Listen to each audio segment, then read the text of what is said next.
মাননীয় সংসদ সদস্যদের বক্তব্য এতক্ষণ শুনছিলাম।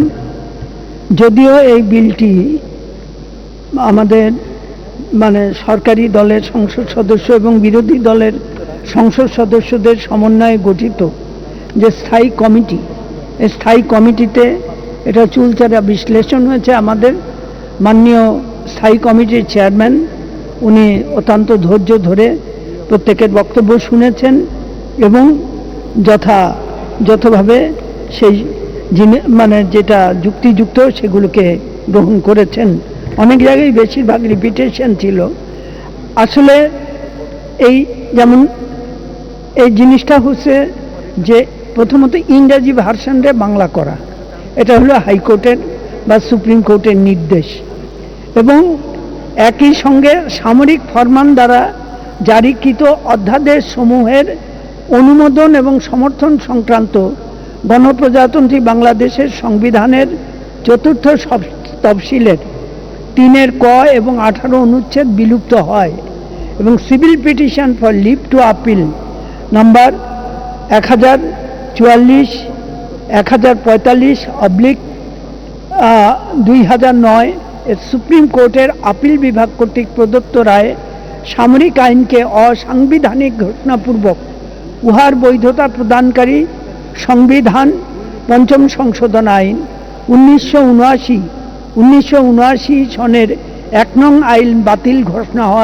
হওয়ায় উক্ত অধ্যাদেশ সমূহের কার্যকারিতা লোপ পায় এবং যেহেতু 2013 সনের ৬ নং আইন দ্বারা উক্ত অধ্যাদেশ সমূহের মধ্যে কতিপয় অধ্যাদেশ কার্যকর রাখা হয়, যেহেতু উক্ত অধ্যাদেশ সমূহের আবশ্যকতা ও প্রাসঙ্গিকতা পর্যালোচনা করিয়া আবশ্যক বিবেচিত অধ্যাদেশ সমূহ সকল স্টেক হোল্ডার ও সংশ্লিষ্ট সকল মন্ত্রণালয় ও বিভাগের মতামত গ্রহণ করিয়া প্রয়োজনীয় সংশোধন পরিমার্জন ক্রমে বাংলায় নতুন আইন প্রণয়ন করার সিদ্ধান্ত সরকার গ্রহণ করিয়াছেন এবং যেহেতু সরকার উপরি বর্ণিত সিদ্ধান্তের আলোকে Bangabandhu national agriculture award fund ordinance 1976 ordinance number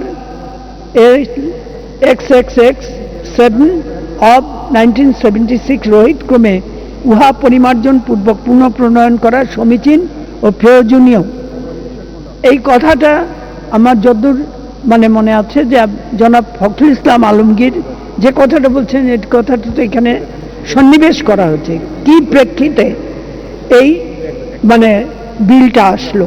অর্থাৎ এতে সুপ্রিম কোর্টের আপিল বিভাগের যে রায় এবং সামরিক আইনকে অসাংবিধানিক ঘোষণা ইত্যাদি, এবং তারপরে এটা আসছে বাংলায়। তখন ইংরেজি ভাব তো ছিলই, কিন্তু বাংলা যে আমাদের দেশে আমাদের রাষ্ট্রভাষা, সুতরাং বাংলায় এটা পেশ করা হচ্ছে। অন্যদিকে যে কথাটা এখানে বলা হলো, আমি দেখি যে আমি সব ডিটেলে আর খুব বেশি বলার দরকার আছে বলে মনে করি না। তবে হ্যাঁ, ওই সময় যখন বিলটা পাস হয় তখন শেরে বাংলা এটা কৃষি কলেজ ছিল, এটা ইউনিভার্সিটি হয় নাই।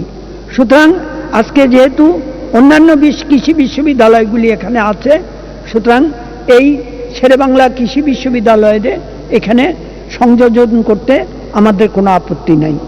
কিন্তু কারো এটা একটা হাইয়েস্ট অ্যাওয়ার্ড, সেখানে উপাচার্যরা থাকবেন, এটাই বাঞ্ছনীয়।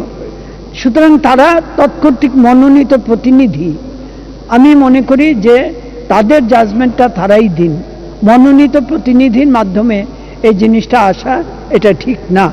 এবং আমি মনে করি তারাও তো নিজেদের গৌরবান্বিতই অনুভব করবেন যখন তারা এই অ্যাওয়ার্ড দেওয়ার জন্য তারা বসবেন। আর অন্যদিকে যে কথা যে কৃষি সংজ্ঞায় কৃষি অর্থে শস্য উৎপাদন, শাকসবজি আমি আগেই বলছি, ও ফুল ও ফলমূল চাষ, দুগ্ধ খামার স্থাপন ও প্রতিপালন। গবাদি পশু বললে ছাগল, ভেড়া, এমনকি এখন কিন্তু গাড়ল চাষ হচ্ছে, ছাগল মানে এটা একটা নতুন সংযোজন আমাদের লাইভ স্টক আনছে, এটা ভেড়ার চাইতে উঁচু, মহিষের মানে গরুর চাইতে ছোট, তাই এটাও কিন্তু এর ভিতরে ইনক্লুডেড হবে। আচ্ছা যাক, গবাদি পশু হাঁস মুরগি পালন, মৎস্য চাষ বা বনায়ন অন্তর্ভুক্ত হইবে। আর মৎস্যের কথাটা বলেন নাই, মৎস্য এখানে গবাদি পশুর ভিতরেই চলে আসে। সুতরাং নতুন করে এখানে সেই ছাগলের কথা আলাদা আনার কোনো প্রয়োজন নাই। গবাদি পশু বললে ছাগলও আসে, মৎস্য আসে। আর অন্যদিকে যেভাবে মানে আমি আগেই বললাম যে মোটামুটি আপনারা দেখেন সেই স্ট্যান্ডিং কমিটি যে মানে পরিমার্জন এবং পরিবর্ধন করছেন, তারপরে খুব একটা কিছু সংযোজনের বিষয় থাকে না। আর কৃষক সংগঠনের কথা যেটা বলা হচ্ছে, ব্যক্তি বা প্রতিষ্ঠান বা সমবায় সমিতি একত্রে পুরস্কার পাওয়ার যোগ্য বলিয়া বিবেচিত হয়। তা কৃষক সংগঠন তো প্রতিষ্ঠান, কাজী প্রতিষ্ঠান শব্দটা বললে সবটাই কাভার্ড হয়ে যায়। আর অন্যদিকে এই যে কথাটা জনাব ফখরুল ইসলাম সাহেব বলছেন, ইমাম সাহেব বলছেন যে প্রথমে যেটা আনতে, কিন্তু ওই প্রথমে না দিয়ে পুরস্কার প্রবর্তন ও প্রদান, সেখানে কিন্তু প্রাঞ্জলভাবে বলা আছে ট্রাস্টি বোর্ড বঙ্গবন্ধু জাতীয় কৃষি পুরস্কার নামে এক বা একাধিক জাতীয় পুরস্কার প্রবর্তন করিতে পারিবে। ট্রাস্টি বোর্ড প্রতি বৎসর পুরস্কারের ব্যবস্থা করিবে। ট্রাস্টি বোর্ড যেইরূপ উপযুক্ত বলিয়া বিবেচনা করিবে, সময়ে সময়ে প্রতি বৎসর সেইরূপ পুরস্কারের জন্য নগদ অর্থের পরিমাণ নির্ধারণ করিতে পারিবে। পুরস্কারের জন্য ব্যয়িত অর্থ তহবিল হইতে পরিশোধ করা হইবে। এই ধারার উদ্দেশ্য পূরণকল্পে নিম্ন বর্ণিত ক্ষেত্রসমূহে বিশেষ অবদানের জন্য কোনো ব্যক্তি, প্রতিষ্ঠান, সমবায় সমিতি উপধারা বর্ণিত পুরস্কার প্রদান করা যাইবে যথা। এই আসছেন মানে ওনার জনাব ফখরুল ইমাম সাহেবের কথা, কৃষিতে উচ্চ উৎপাদনশীলতা অর্জন অথবা গবেষণা বা উদ্ভাবন, অথবা কৃষি বিষয়ক নতুন দিক নির্দেশনা উদ্ভাবন, অথবা কৃষি উন্নয়নের জন্য গবেষণাধর্মী কোনো পুস্তক বা নিবন্ধ প্রকাশ।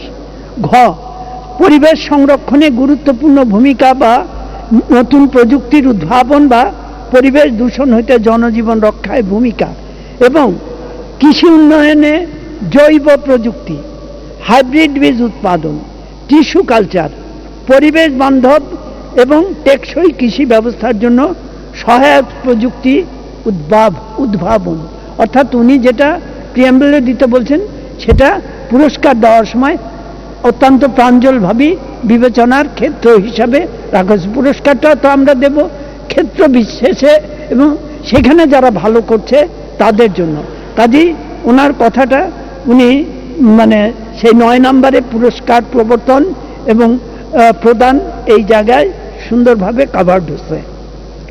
আর অন্যদিকে যে এক বা একাধিক কমিটি, এমনিতে 11 নম্বর পড়েন, ট্রাস্টি বোর্ড এই আইনের উদ্দেশ্য পূরণ করবে তৎকর্তৃক নির্ধারিত সংখ্যক সদস্য সমন্বয়ে উহার যে কোনো কার্যক্রম পরিচালনার সহায়তার জন্য এক বা একাধিক কমিটি গঠন করতে পারিবে। কাজেই এটা কমিটির হাতে, ট্রাস্টি বোর্ডের হাতেই এটা রাখা হচ্ছে। আরেকটা কথা হলো যে জেলায় শাখা টাখা খোলা, এগুলি অনেক ভাবনা চিন্তার ব্যাপার। আমাদের দেশে মানে আসলে কোনো কিছু শুরু হলে মহামারী আকারে শুরু হয়ে যায়, এপিডেমিক আকারে। কাজে আগে ট্রাস্টি বোর্ড তার কাজগুলি করুক এবং করার পরে তারা কোনো কিছু যদি অনুভব করে, এখান তো মানে সেই রাষ্ট্রের সবচেয়ে উচ্চ শিক্ষায় শিক্ষিত, দায়িত্বশীল বিজ্ঞানী বা অন্যান্য সবাই থাকছেন।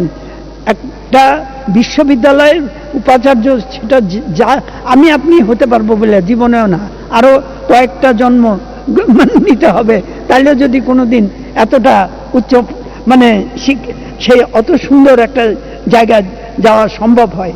কাজেই আমরা মনে হয় যে আমরা তাদের উপদেশ, তাদের সাজেশন গ্রহণ করে কোনো না মানে কোনো সময় যদি কোনো কিছু প্রয়োজন হয় সেই লিবার্টিটুকু এই মানে ট্রাস্টের হাতে থাকা বাঞ্ছনীয়।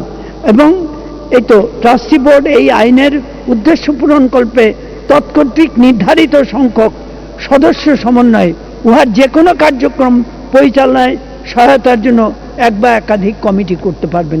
কাজেই সেটা চলে আসছে।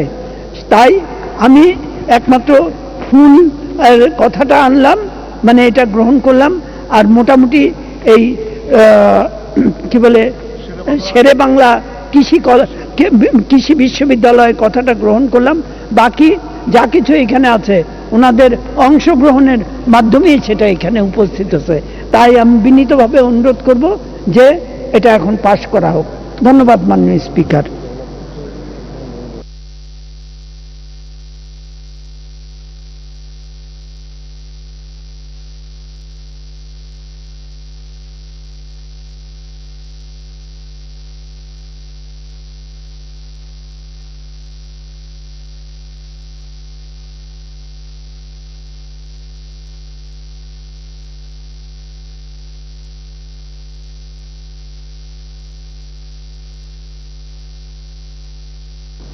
ধন্যবাদ মাননীয় মন্ত্রী। মাননীয় মন্ত্রী, আপনি দুটি সংশোধনী গ্রহণ করেছেন। জি, একটি হচ্ছে মাননীয় সদস্য জনাব কাজী ফিরোজ রশিদ দফা 2-এর 16 নম্বর ক্রমিকে একটি সংশোধনী এনেছেন, ফুলকে অন্তর্ভুক্ত করেছেন, সেটি আপনি গ্রহণ করেছেন। এবং আরেকটি হচ্ছে মাননীয় সদস্য জনাব ফখরুল ইমাম বিলের 6 দফার 32 নম্বর ক্রমিকে যে সংশোধনী এনেছেন শেরে বাংলা কৃষি বিশ্ববিদ্যালয়কে আপনি অন্তর্ভুক্ত করেছেন। এই দুটো সংশোধনী। জি, ধন্যবাদ।